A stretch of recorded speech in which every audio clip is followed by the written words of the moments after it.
Rank our top 12 wide receivers right now on FFT Express.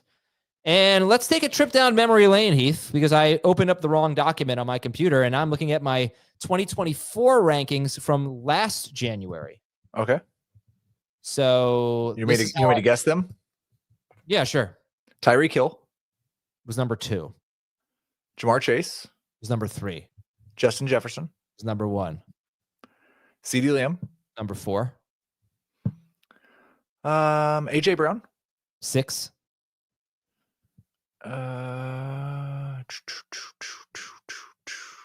Amon-Ra St. Brown 5. All right, you're 6 for 6. Now it gets tough. Puka Nacua number 9. Nico Collins number 12. Oh boy, this is some list. Yeah. Devontae Adams. No. Okay. Who did I miss? Garrett Wilson 7. Okay. That one's reasonable. Stephon Diggs 8. He was still on Buffalo at this point. Chris Olave 10. Nacua 9. Chris Olave 10. DJ Moore 11. That was before Keenan Allen and Roma Dunze made their way to town. Yeah. Anyway, things are going to change between now and then. So let's do our top 12 for 2025. Why don't we? Who do you got at? Let's give me your top 6. Yeah, mine are going to change a lot in the next 8 months. They're going to change a little in the next 2 weeks because I am starting my projections process next week. I'll have my way too early 2025 projections the week after the Super Bowl. My top 6: Jamar Chase, Justin Jefferson, Amon-Ra St. Brown, Malik Neighbors, CeeDee Lamb, Puka Nacua. Wow. Nacua 6. I feel like you're the lowest, if I remember, or among the lowest. I thought he was kind of an easy third. I thought the top 3 were easy. Chase, Jefferson, Nacua. I am reading my list from January 2nd. And so when I plug in Matthew Stafford back, we may see Nacua a little bit higher. Okay. So it was Chase, Jefferson, give me St. Brown. St. Brown. Neighbors, Lamb, Nacua. Neighbors, Lamb, Nacua. Any concerns about the target volume for St. Brown? Being worse than it was this year? Not being the same or similar. I no. I think he's the clear best receiving option on the team. He had 142 targets in 17 games. It's really not great, but not bad. And then all right, Lamb, Neighbors, Lamb, and Nacua. My top 6 was Chase, Jefferson, Nacua, Nico Collins, Lamb, St. Brown. I had Neighbors 7. So I have your top 6, but I put Nico Collins 4th, and the order is different. But where do you have Nico? He is 7th. Oh, okay. So we have the same top 7 then. Let's talk about Malik Neighbors. And I have him 7th. You have him 4th? Yes. So Giants take Sanders or Cam Ward. What happens to Neighbors? I don't think that that's going to have much of an impact on it. That's kind of what I'm expecting. Really below average quarterback play, but better than last year. Did the Brian Schottenheimer hire change anything for you in regards to CeeDee Lamb? No, not really. I think he's still what would change something is if they made an effort to go out and get a really good number 2 option.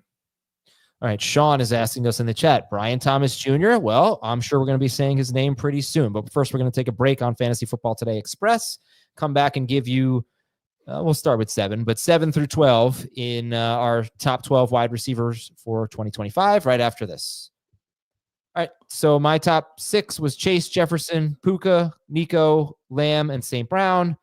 Heath had Chase, Jefferson, St. Brown, Neighbors, Lamb, Puka, and then I have Neighbors 7, and he has Nico 7. So we have the same 7 players in our top 7.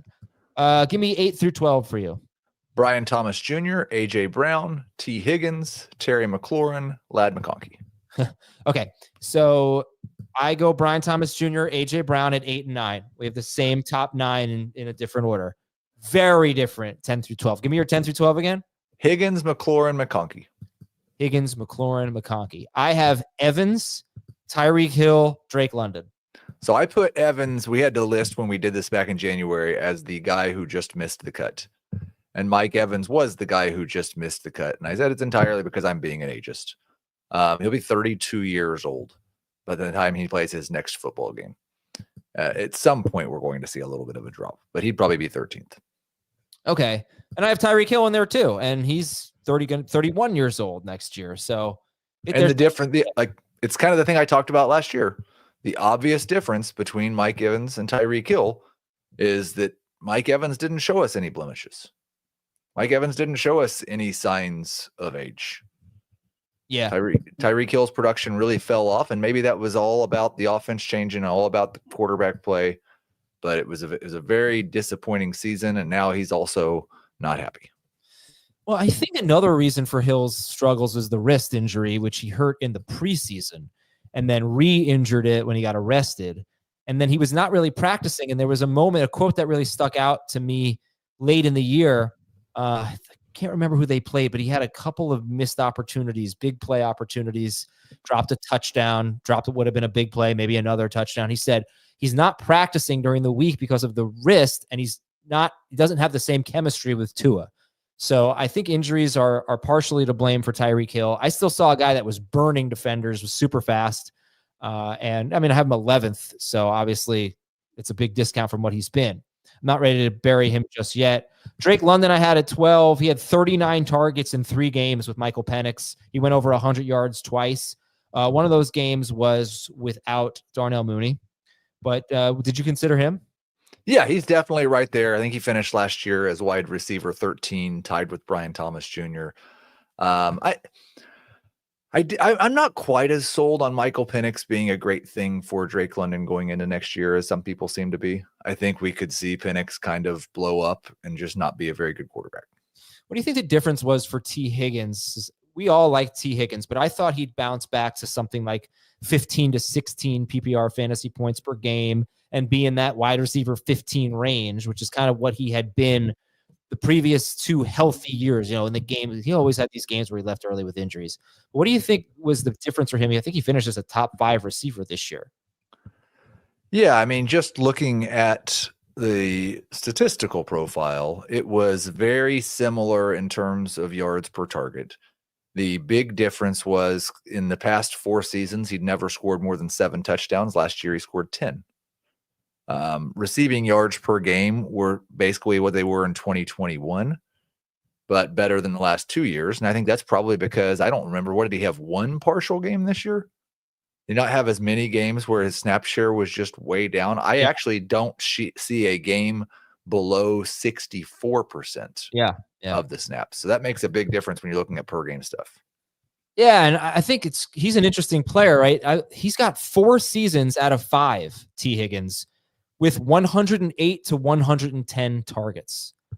And in terms of yards, this was his second worst, almost his worst. He had two seasons with about 910 yards, including this one. Well, yeah, this was his lowest game total. But just on the yards per target. Oh, I was going to say on the yards per game, it was his second best. Yeah, but it's the touchdowns that really stand out. I mean, 10 touchdowns in 12 games was huge for him. He had never scored more than 7. And I'm assuming that Cincinnati's not letting him go anywhere. Doesn't seem like they want to. So yeah, he's definitely in the conversation for sure. All right, that's it for Fantasy Football Today Express. Thanks a lot for watching and listening. We'll talk to you next week. Make sure you watch Fantasy Football Dynasty Friday afternoon or Friday late morning, 11:30 a.m. Eastern, youtube.com/fantasyfootballtoday. See ya.